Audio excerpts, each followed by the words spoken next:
You want to listen to this, okay? Because it's the same things that you would do to start this side hustle and run with it. It's the same thing I did to get started, to recover. So the first thing I did was I reassociated with my goals because I had to create that hunger, that burning desire. And then the next piece is you got to make a decision, okay? Welcome to the Physicians and Properties Podcast, the show where we teach you how investing in real estate can give you the freedom to practice medicine and live life how you want. Doctor! Now, here's your host, Dr. Alex Schloe. Hello, everyone. Welcome back to another episode of the Physicians and Properties Podcast. As always, I'm your host, Dr. Alex Schloe, and today I'm joined by Rod Khleif. He is a legend in the space, a multifamily investor, best-selling author, host of the Lifetime Cashflow Podcast, which we were just talking about before, and is now the largest real estate podcast in the world, which is amazing. Rod also leads one of the largest coaching communities with students who collectively own over 260,000 units. He founded the Tiny Hands Foundation, which has helped feed over 160,000 children. Rod, I hope this intro did a little semblance of a good introduction for you, because what you've done has been legendary, and I'm so excited to have you on the show. Well, I'm a legend in my own mind, for sure. But I appreciate it. Doc, I'm looking forward to this. And I appreciate you having me on. Let's have some fun. Absolutely. Well, being a legend in your own mind, that's probably one of the most important things, and excited to talk more about mindset with you here soon. But let's go ahead, for folks who are meeting you for the first time, what's kind of the short version of your story and how you got into real estate? Sure. So I'm a Dutch immigrant, think wooden shoes and windmills, and immigrated when I was 6 years old with my brother Albert, my mother's Vanja. And we ended up in Denver, Colorado. And we didn't have much growing up. In fact, we shopped at an expired food store. Believe it or not, they had that back then. And drank powdered milk with our cereal in the morning because it was cheaper than real milk. And trust me, it sounds better than it is. And I wore hand-me-down clothes from the Goodwill and the Salvation Army all the way through junior high school till when I was 14. I lied about my age because I was tall and said I was 15. So I could get a job at Burger King flipping burgers so I could buy my own clothes. And and maybe some of you doctors listening had it harder than I did when you first got started. I know what hell you go through with residency and everything else, but I knew I wanted more. And, my mom had an incredible work ethic. So she babysat kids so we'd have enough money to eat. With her babysitting money, she invested in real estate. Well, her first real estate acquisition was a house right across the street from us. When I was 14, she paid $30,000 for it. She bought it from a family named the Jewels. And then when I was 17, so 3 years later, she told me she'd made $20,000 in her sleep. I'm like, what? You made 20 grand? You didn't do anything? Now, this is when 20 grand was a lot of money, mind you. And this is 1977. And I said, screw college, I'm getting into real estate. So I got into real estate, became a broker, actually, so I could have had my own office, which I was smart enough not to do. But I worked for a guy who taught me about mindset and psychology. But my first year, I made about $8,000. My second year, maybe $10,000. But my third year, I made over $100,000 as a result of this guy I was working for. Taught me really, because 80 to 90% of your success in anything is your mindset and psychology. Only 10 to 20% is the real estate stuff we talk about on our shows. But, fast forward to today, I've owned over 2,000 houses that I've rented long-term. I own thousands of apartments now. In 2000, and I'm into senior housing, as we discussed, which I know you're into, Alex. In 2006, my net worth went up $17 million while I slept. And you might say, wow. And I said, wow. And I got a head so big, I could barely fit it through a door. I thought I was a real estate god. And when that happens, God of the universe will give you a nice little reckoning, a little smackdown. Well, that was 2008 and 9. I conservatively lost about 50 million in 2008 and 9. And so, what I'm known for talking about on my show and at my events and things like that is really the mindset it took to have 50 million to lose in the first place. And maybe more importantly, the mindset it took to recover from that. And so, if you come to one of my boot camps, for example, the first thing we do is goal setting on steroids, because how do you get anything if you don't know what it is? You need to know what it is you want. You've got to create enough of a burning desire and hunger to push through fear or push through limiting beliefs, or, maybe you're comfortable. And we both know the comfort zone's a nice warm place and nothing freaking grows there, right? So, that's why we start with goals. But anyway, we can expand on that later if you like. Yeah, I would love to. I just recently got back from an investing retreat. We talked a lot about mindset, and I'd love to talk more about that with you. But I'd be remiss if I didn't mention the $50 million elephant in the room. What was that like for you? That 2008 crash? I know you were in single family at the time. I mean, let me just say that it sucked. I thought I was set for life. I had 800 houses and I had several apartment complexes, and it was the houses that pulled me down. And I'll explain why. So I had these 800 houses up and down the Gulf Coast of Florida, from north of Tampa all the way to just north of Naples and everywhere in between. So logistically, it was a mistake. That was one piece. Second piece is Florida has no state income tax, so the property taxes are higher proportionately. And I had properties in wind and flood zones, which had wind and flood insurance, so that's higher. All this stuff impacts cash flow. But the big thing was, these were C-class houses, okay? There's A, B, C, and D. A's the brand new stuff, D's the hood. Stay out of the hood. I did plenty of hood stuff in Denver. Stay out of the hood. Ask me how I know. But these were C-class. So they're older properties, tougher demographic. The tenants are tougher on them.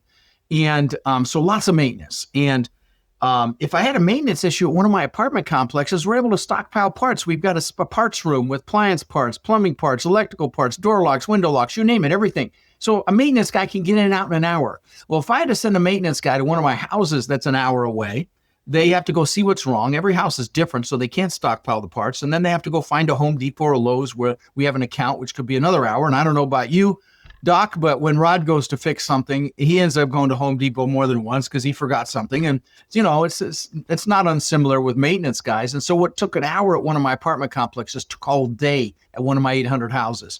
And, so they never really cash flowed well. And I was only at a 30% loan to value. Okay. And I still crashed and burned. And people are like, oh, you were over leveraged. No, I owed 30 cents on the dollar. But the coup de grace, as it were, the final straw was I didn't pay attention to tenant demographics back then. If they had a good job and they had good credit and they paid a deposit, I let them move in. Well, what I discovered after the fact was I had a bunch of contractors, plumbers, electricians, drywallers, painters, roofers, you name it. And that work fell off a cliff. They didn't have work, so they couldn't pay the rent. And so now you want to hear something crazy? By the end of 2009, early 2010, my portfolio, which I had tried to sell in bulk, was worth less than what I owed. That's how much it dropped. Yeah, it was a crazy time.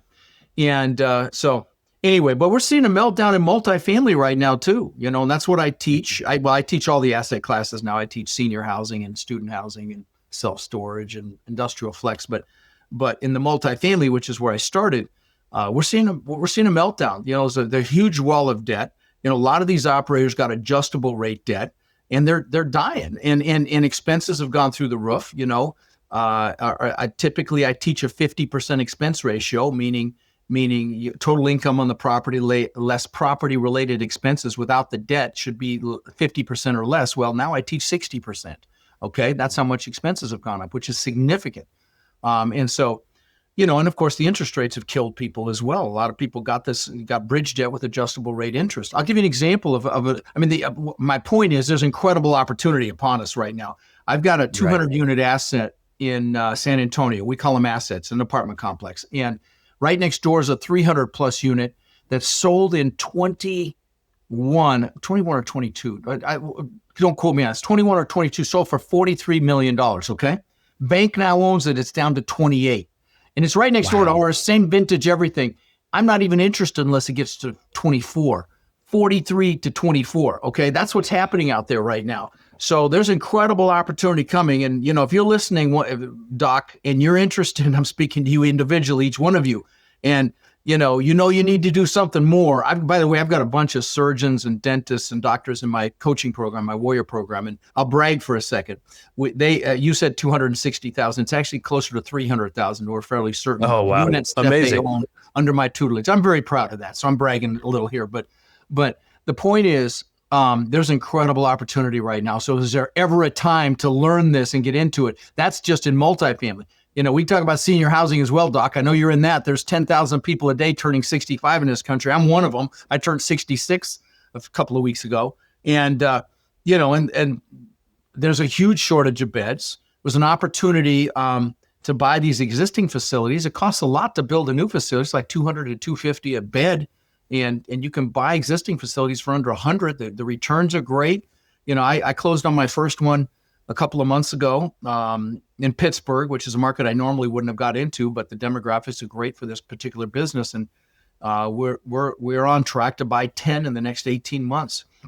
We're all over it. I put a whole team together, so I'm very excited about senior housing as well. Anyway, I'll stop rambling. I'll get off my soapbox for a minute here. No, so good. I appreciate it. Yeah, no, I agree. I think there's tons of opportunity in multifamily space, as you mentioned, senior housing as well, of course. I mean, there's a massive shortage of beds, anywhere from 645,000 to 1 million, depending on where you're looking. There's trillions of dollars with a T that needs to be poured into new development if we're going to come anywhere close to meeting the supply-demand mismatch. We have to exceed the past building to try to match this. And I think we're heading into a crisis, actually, but it's an incredible opportunity for people that get into the business. Now, let me ask you a question. Are you the operator as well, or are you just doing the real estate piece? Yeah, so it's a kind of both. So we got started in residential assisted living, leased to operator, some homes in Phoenix. So we bought 5. Then we partnered with an operator in Wisconsin. We bought 3 more. Did you say homes? Now we're working on. Are you doing residential like the Gene Garino model? Yeah, we started doing residential. Yep. Oh, so we gotcha. we largely do residential, which I think residential has its unique advantage of one of the ways we're going to be able to solve the housing crisis is adoption of more residential assisted living because we have single family homes, right? Yeah. And so I think that is a way to do it. We also are in the larger space as well. So we're working on some larger development projects right now and getting ready so to you're start. actually building. Okay. Yep, we're doing some builds. Yep, and then we're getting ready to take down 117 units in Dallas, partnered with an operator. So we largely partner with operators and then go where the good operators are. That's the hardest part, I think, is to find the good operator. It's to find a good operator. It's the same thing in multifamily with find a good property management company. Hell, I'm suing one right now. Oh my God, that's so bad. Oh, it was terrible. but that's cool. So you're doing the houses. Yeah. I mean, I really explored that. I was friends with Gene before he passed. And, unfortunate. Yeah. It was COVID, actually, believe it or not. It was terrible. Yeah. But I think his daughter is following in his footsteps. But I was very interested in that model. Went to his course and everything, and was. I threatened to do senior housing back in 2007. Okay. Oh, wow. I got my administrator's license here in Florida. Actually did the course. Could have ran my own facility. I got the domain name affordableseniorhousing.com, which as a knucklehead I let go. But I put a whole team together, and then of course my world collapsed in 2008. So I had to shift gears. But I have an affinity for the elderly. I think you need to love the elderly if you're going to get into this business. And 100%. I do just like I love kids. So, but it's an exciting business. I mean, the tidal wave, they call it the silver tsunami, is coming. Yeah. And right. I got crushed by that wave in 2008. I'm surfing this one. Okay. There you go. I love that, Rod. Yeah, you're exactly right. The silver tsunami is coming, but whether we want to or not, and it opens a lot of opportunity, not only for housing seniors, but also there's so many mom and pop operators in the space who now are looking to retire as that baby boomer generation ages. So it offers a fantastic opportunity to get into some of these deals, as you mentioned, kind of some value add assisted living facilities is a really great play as well. Question. What are you paying per bed for your development? Well, it depends. We don't have the final numbers yet on these on the latest ones, but you're about 200,000 per bed. So you're right. This is going to be more luxury boutique and memory care. Sure. No, you'll kill it. You'll kill it even at those numbers. But there's a limited kind of opportunity right now, I think, for the existing facilities. And to get them, and the numbers are, the returns are fantastic. I mean, it's amazing. 10 to 15% cash on cash, upwards of 25 IRR, which is just extraordinary. So you're not finding that in multifamily, really any other asset class right now. So very exciting. And we partnered with a really good operator. I've run some fairly decent sized companies that I built, 100 employees, and culture is a big deal. And, these employees at these senior housing facilities, they don't get paid super well. And so I ask questions like how they educate. It's a continual education process. How they validate and empower the employees. How they praise them. How they, the culture they create is super important when you're dealing, with a high turnover type business like that. And I loved all the answers I got. We'll see. The jury's still out. I'm going to the NIC conference in Nashville here, and I don't know when. It's coming up in the next month or two, which is the big event for senior housing. And just to interview some other operators, just to, get a feel for what else is out there. So, yeah. Yeah, absolutely. Well, I might see you there. I'm trying to figure out logistically if I can get out there or one of my partners. But yeah, I agree. It's, I think, the best opportunity in real estate, now and for decades to come, given the runway of this over tsunami and the baby boomers aging. Let's go back real quick, Rod, if you don't mind. So you mentioned the losing the $50 million in the 2008 crash, right? Which I can not imagine how that impacted you. But how did you have the mindset to grow, to recover, to realize hey, I need to stay in this business? No, I'm really glad you asked, because it's the same mindset. If you're listening and, and maybe you are in the medical field and it's okay, you're comfortable, but you're really not where you want to be financially. I mean, again, I've got orthopedic surgeons in my training program, dentists, doctors. And if you're in that place, you want to listen to this, okay? Because it's the same things that you would do to start this side hustle and run with it. It's the same thing I did to get started to recover. So the first thing I did was I reassociated with my goals. After I crawled out from underneath the rock I was hiding under for a couple months, I reassociated with my goals because I had to create that hunger, that burning desire. And then the next piece is you got to make a decision, okay? And I made a decision, okay, enough's enough. Get up, you big wuss. And I went and built a big company, litigation support company that I sold a few years ago. That was one of the companies that had 100 employees. But you got to make that decision. And I don't mean dip your toe in the water. I mean you're in. You're not 1 foot in, 1 foot out. You're 100% committed. You make that decision. In fact, a great analogy for a decision, the Latin root means for the word decision means to cut off. So if you're going to attack the island, you burn your ships because you're taking their damn ships home. That's a decision. It's done. Okay, you're in. And that's what you have to do. So after you create that burning desire, hunger from doing your goals, you make that decision. By the way, even if you're not interested in, attending one of my events or something, I have a goal setting workshop that I did.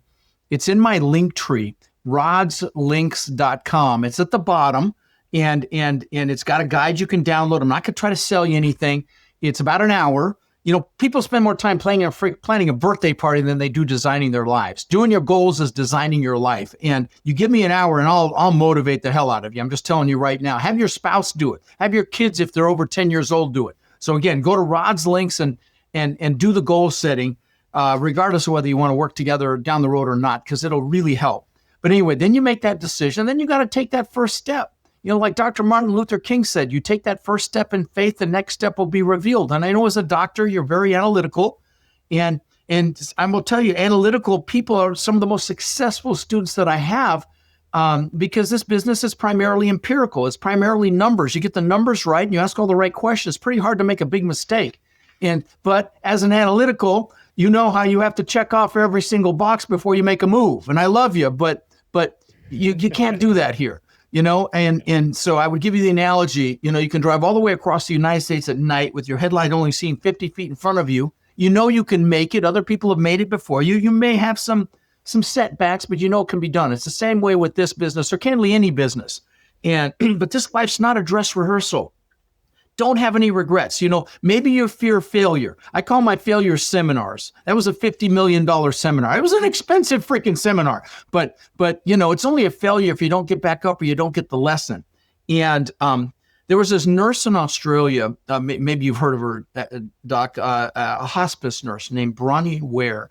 And she wrote a book. She asked her patients that were dying a question, do you have any regrets? And she wrote a book about it. It's like a national bestseller, something like The 5 Regrets of Dying. The number one regret was not living the life I could have lived with someone else's life, not doing what I know I'm capable of. I can't think of anything. Fear that. Don't fear failure. And back to fear for a second. Successful people have fear. They just push through in spite of it because action mitigates fear, and limiting beliefs as well. A lot of us have limiting beliefs. When I immigrated to this country, I didn't speak English. I was 6. I got thrown into school, found out what bullies were for the first time, got my butt kicked a couple times. And then my mom thought it'd be proud Dutch woman that she is, thought it'd be a great idea to send me to school in wooden shoes and those leather shorts the Germans wear for Oktoberfest, which was like freaking crack cocaine for the bullies. So I got my ass kicked again, and bullies would chase me home and she'd chase them off with a fly swatter. And so next day ass beaten. And I came up with this belief system that I wasn't good enough. I used to ask myself, how can I show them I'm good enough? And a lot of people have these limiting beliefs. I'm not good enough. I'm not strong enough. I'm not courageous enough. Another one was mine was I'm not analytical enough. And there's a reason the acronym for belief systems is BS, because 99% of them are BS, right? But we believe they're real. And so, if you're consciously aware of one of these limiting beliefs, I would tell you to drag it out into the daylight. Look at it with your adult rational mind. Recognize that it's BS, and it will dissipate and go away. And, I used to be afraid to raise my hand literally in front of like 10 people in a classroom. And now I speak in front of thousands of people a year, typically in my flip-flops. Okay. So you can push through any of this stuff if you have it. I could keep going. I got a few more if you want me to keep going. I don't want to monopolize the conversation here, but no, that's what you're here for. Okay. I really appreciate it. No, I agree. I want to foot stomp the importance of goal setting, of mindset, of vision, because it's just something that isn't taken as seriously as it should be. And I'm guilty of that. I remember I just got back from this event called 18 Alpha, or now High Alpha Builders Conference. It's a retreat that we've done for the last 5 years in Colorado at a ski resort. And it's been amazing to see the growth amongst the folks who have been attending. Then the core group of folks is the same. The first year we were in Breckenridge, we were drinking like crazy, we were partying, skiing a bunch, and talking about tactfully, how can we make as much money as humanly possible, right? And I remember someone came to talk about mindset, and I'm like, in my mind, I'm like, I don't care. I just want to know how I can create some cash flow. Mindset's stupid. Now, every discussion we have is around mindset. We spent 2 days coming up with our vision and execution and stress testing that and reverse engineering, everything that goes along with that, right? And now I completely agree with you. If you don't know where the car is headed, how are you going to drive the car? How are you going to get to your destination? Let me put a pin in to have that. Let me put a pin in what you just said. It's the power of your peer group. Okay, that's a critical piece of this, because who you hang out with is who you become. And I will tell you, you show me your 3 best friends, and I'll show you who you are in your relationships, in your health, your happiness, definitely your finances. Okay, so the problem is a lot of people default to people they work with or went to school with, and they may have their own limiting beliefs and fears that hold you back, fear of losing you, fear of feeling less than if you succeed. And sometimes it's family. Well, I'll tell you, love your family, but proactively choose your peers. When I was losing everything in 08 and 09, I was in Tony Robbins' Platinum Partnership. It was like over $100,000 at the time. It's more than that now. And I was around people that were killing it in the crash. They were thriving. I'm not going to say it was through skill. It was probably some of it was through luck. But they're like, get up, you puss, 50 million schmillion, go make something happen. That's who you need to be around, not just in your growth period, but definitely when the stuff hits the fan. And so a couple more quick things. One of them is focus. My podcast now has, pushing over 30 million downloads, which doesn't sound like a lot, but for a podcast, it's pretty good, especially a niche one like mine. And I listen to 2 podcasts. So we're talking about focus for a minute, because where focus goes, energy flows, okay? And the most successful people on the planet have the highest degree of focus. I mean, look at Elon, people like that, even Bezos. I mean, incredible focus. But here's the thing, whatever you focus on gets larger, both positive or negative. Like I'll get people call me and say, how do I get out of student loan debt? I'm like, wrong question. How do you make so much money the debt's irrelevant is the question you want to ask. They asked Mother Teresa if she was anti-war. She said, no, I'm pro-peace, right?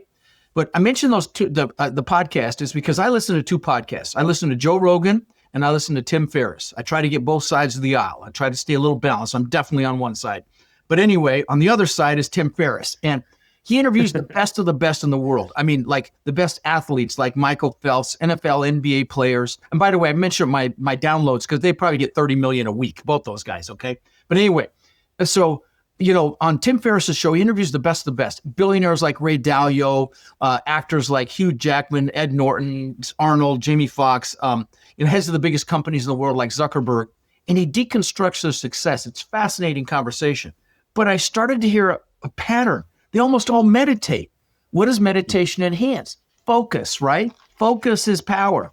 And then a couple more quick pieces. One is playing to your strengths.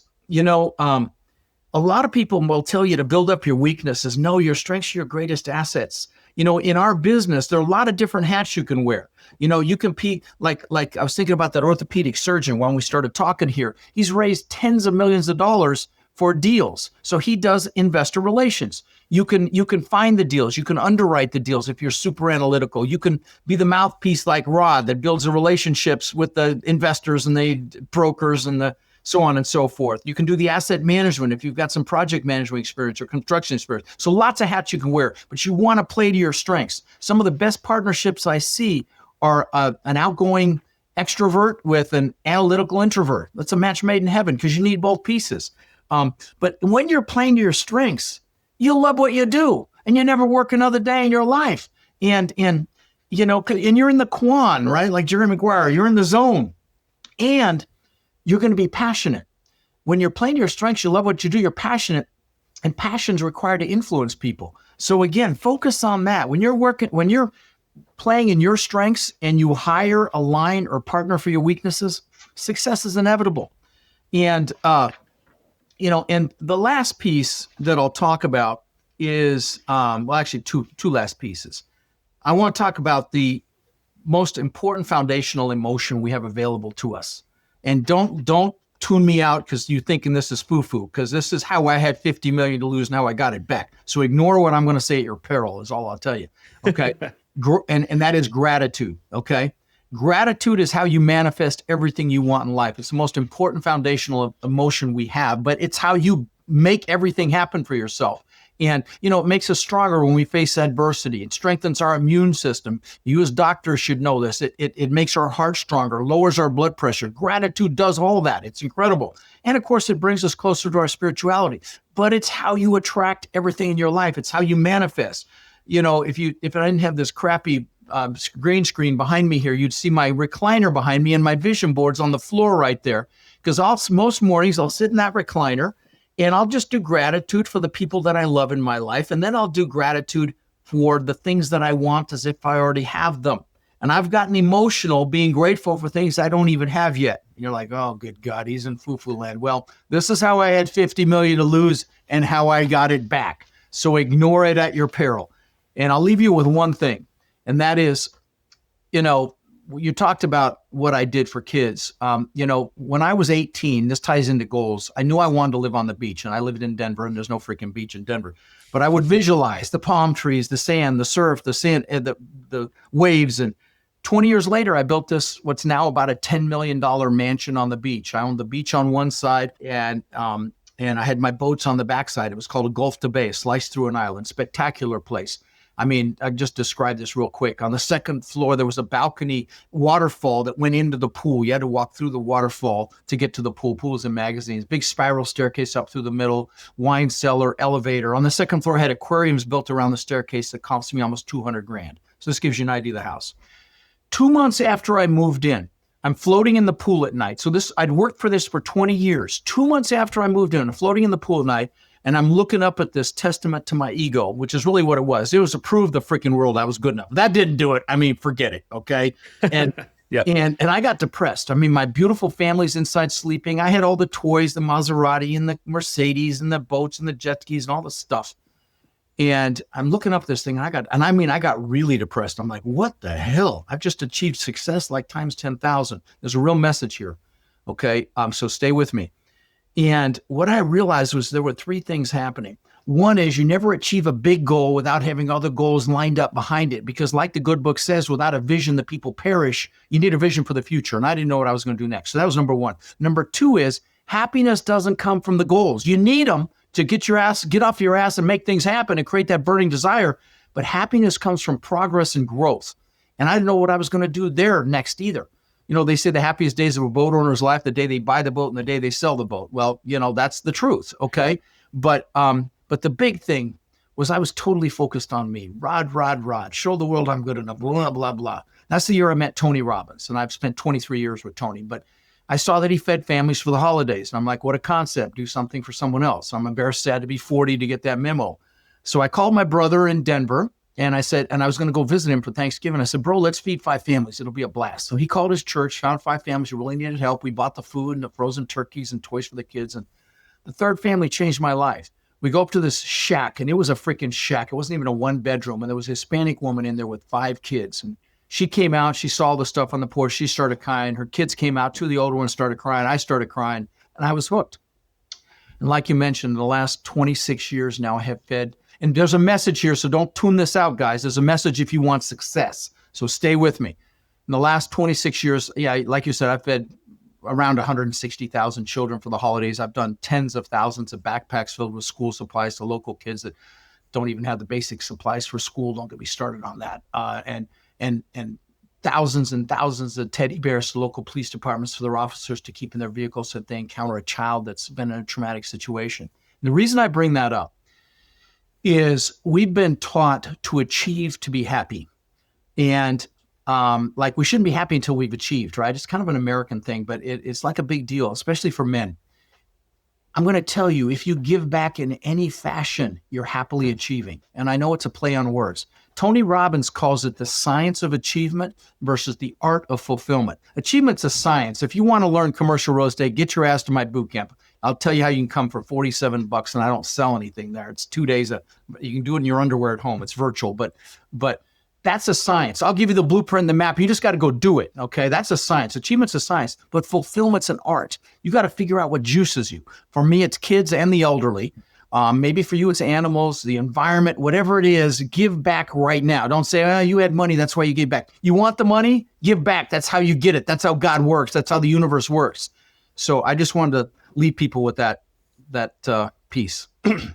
Yeah, I love that, Rod. And I agree. And I think that, it's a true testament to just the purpose of really just the purpose, right? Like the purpose and the fulfillment that comes with giving and giving to others is massive. And you had everything by worldly standards with the house, with the jet skis, with the boats, with the waterfall and the amazing pool. You had everything, and you were not fulfilled. And I think that we're most fulfilled when we have the purpose, the growth, when we're learning. Yep. That's how we get. And then when we give, right. And if you don't do those things, you're not going to be fulfilled. And I'm a Christian. I obviously got the cross right behind me. And, I don't think that you are truly fulfilled until you serve others and you give. Sorry about the profanity. I use it for info. It's okay. Okay. I'm not perfect. I curse too. Okay. But Rod, I think that, correct me if I'm wrong here, I kind of think through freedom, right? And I think that, we kind of start on this journey where it's financial freedom to some degree, which then leads to time freedom, which leads to mental freedom. And I think that the end, what we're really looking for is the giving freedom, right? Like, how do I have so much money available or relationship capital available with that I'm then able to give anything, right? And I think that is what folks are really looking for. What are your thoughts there? I completely agree. It's interesting. I interview very, very wealthy people. I mean, I've interviewed, people with tens of thousands of units. Okay. And sometimes I meet one that I can tell is like me before I had that epiphany. And I feel sad for them because they're really not fulfilled. They've got to figure it out on their own. But everything in this universe contributes in some fashion. If it doesn't, it's eliminated. And that's just the way it works. That's the way God works. And I will tell you, whatever you give comes back to you tenfold, 100-fold, 1,000-fold. You want love, give love. You want happiness, smile at people when you walk by. You want money, give money and give up your time. And that's just the way it works. And now you don't necessarily do it for that reason, but that's the way it works. And it's absolutely the case. So if you want to call it prayer, when I manifest in my recliner, you could call it prayer, and that's fine. That's probably what it is. And I'm exploring Christ right now, by the way. I got a book called The Case for Christ. Another podcaster. And it is. I'm in the middle of it. But for those of you that don't know, it's about an investigative reporter that didn't believe in God, studied Jesus, and really dug deep, and now he's a huge, Christian. So. Lee Strobel, for folks who are wondering. Yeah, Case for Christ. Amazing book. Yeah, Rod, also check out Wild at Heart by John Elridge. That's really great one. I know you're a father. Yeah, Wild at Heart by John Elridge. I know you're a father, and so that one hits a little bit differently when you're a father, but that's a great one as well. Thank you. I love to hear that. I love that you're exploring that. And I think that's incredibly important. So thank you for sharing that. Man, time is flying. Well, I wanted to hit a couple questions, Rod, before we wrap things up. But what do you think is a belief about money that you wish physicians would adopt earlier? Well, you touched on it, freedom. You guys work your asses off. As a physician, and you've got big hearts, and you've got families, and you deserve time with those families. I got to tell you, my greatest regret in life was coming home to my kids and being so focused on proving to the world I was good enough. And trust me, that caused me to be a huge success financially. But I lost time with my kids. I would play with them every night, but I wasn't present. And and I know as physicians, you guys work so freaking hard and you care so much, and you deserve financial and time freedom. And very often you can't get it from your field. And so I'm going to tell you, there's some crazy stuff happening with AI right now regarding surgeries and things like that. And I think some of these jobs might be going away and being outsourced. And I hate to say it. Definitely, I don't know if you heard Elon Musk's latest interview on Joe Rogan. He basically said anybody working in front of a computer basically is not going to have work within a couple of years. And so, if there was ever a time to reinvent yourself, it is right freaking now. There's opportunities to buy businesses because there's, again, 10,000 people a day turning 65. It's crazy. And so opportunities there, definitely opportunities to buy real estate. If that's the case, come to my boot camp. It's at Rod's links as well. But pick, if you have any inclination that possible AI could cause you to have some hiccups with your business, don't wait for the freaking shoe to drop. Start that side hustle right now. Get up to speed because it takes some time. You got to figure out what role you're going to play and all that. So start now. And that way, you've got that security, because honestly, the only security you have is between your ears. So that's my comment. That's a great answer. Well, Rod, if folks want to reach out to you, they want to join the boot camp, they want to learn more, how can they do that? It's Rod's links. That's the best place. My boot camp site is there. My podcast site is there. Podcast is really good. I got a ton of free books there. Some of them best in class. They're all free. Even my best-selling book, I've got a national bestseller called, you can't see it with this damn thing in here. Anyway, it's called How to Create Lifetime Cashflow Through Multifamily Properties. Never even had a critical word about this. I've given away tens of thousands of copies. You can give the physical copy for like $6 or $7. And don't say, you make money on that. No, it cost me $30 to send it to you. But so Rod's links is the best place. My goal setting workshop is there. Do that. Have your spouse do it. Have your kids, if they're over 10 years old, do it. Design their lives. It's very powerful. Yeah, there you go. Yeah, I agree. I think that's incredibly important. And RodKleif.com as well. You have a lot of great resources there. Man, Rod, this was awesome. Thank you so much for your time. Any parting shots before we wrap things up? No, just don't have any regrets, my friends. Okay, there's nothing worse. Don't have any regrets. I'm embracing life. I'm looking at life through a lifestyle filter now. I'm doing a lot more traveling. Time's going by so freaking fast. So grab life by the you-know-what. Yeah. I love it. That's what freedom looks like. Thanks, Rod. I appreciate it. And with that, it's been Rod Khleif and Dr. Alex Schloe on the Physicians and Properties Podcast. Signing off. Hey, real quick, if you're still listening to this, I'm assuming you got value from it. So I need your help specifically. My 2-year vision with this podcast is to help 100,000 physicians learn how investing in real estate can give you the freedom to practice medicine and live life how you want. There are 2 main ways that a podcast grows. One is through ratings and reviews, and the other is word of mouth. If you can please leave me a 5-star rating and review on Apple Podcasts and Spotify, as well as send this to 1 to 2 friends that you think would get value from it, we can reach the physicians that we want to reach. Thanks in advance, and talk to you on the next episode. Please note that the information shared on this podcast is for informational purposes only. It should not be considered financial, medical advice. The views expressed on this podcast are those of the host and the guest and do not necessarily reflect the views of the Department of Defense or the United States Air Force.